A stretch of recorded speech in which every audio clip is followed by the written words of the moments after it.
Nairobi. Kwingineko, mvutano kati ya maofisa tabibu na serikali umeendelea huku wakimlaumu waziri wa afya Aden Duale kwa kutokuwa na nia ya kutatua mgomo unaoendelea. Maofisa hao wakimlaumu Duale kwa kushindwa kutia saini mkataba wa makubaliano.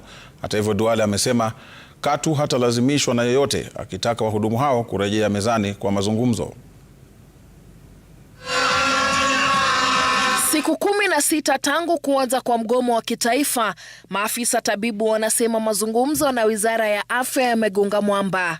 Viongozi wa muungano huo wanamtuhumu waziri wa afya kwa kuvunja ahadi na kukataa kusaini mkataba wa makubaliano wa pamoja ambao wanasema uko tayari na umeidhinishwa. Siku 16 leo hii mahospitali yale ya public sectors yote haifanyi kazi. We are here in the Ministry of Health seeking just a signature, and that's why we have gone on strike. Lakini waziri wa afya Aden Duale amekanusha vikali madai hayo, akiwashutumu viongozi wa muungano kwa kuwapotosha wanachama wao na kushinikiza makubaliano yanayonufaisha kundi ndogo pekee. Duale amesema CBA inayozua mvutano inawahusu maafisa tabibu 150 pekee walioajiriwa na Wizara ya Afya, huku zaidi ya maafisa 7,000 walioko chini ya serikali za kaunti na wengine katika hospitali za rufaa na maelfu wengine kote nchini wakiachwa nje. So the document I have for the 150, which I can even sign tomorrow, is for only 150 clinicians working for the Ministry of Health. Let us all agree, and then we sign one collective bargaining agreement in one meeting. These leaders are just populist. And I want to talk to the clinicians. They are not representing you. You should in fact call for elections and change them.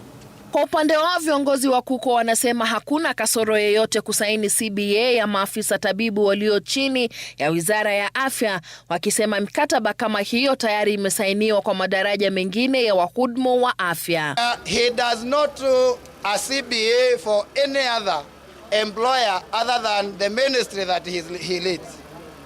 And the county governments legally, they do their own CBAs. Also the referral facilities. What was a hindrance in the year 2024 was the approval from the SRC. So the SRC and Treasury have approved the CBA for clinical officer. He is the only one standing on the way, and he has intimidated even officers who negotiated for this CBA cannot speak about it. Huku hayo ya kijiri, waziri Duale pia ametangaza kusitishwa kwa utoaji upya wa leseni za matibabu ya figo kwa madaktari wa kigeni. Mary Mwoki, Runinga ya Citizen.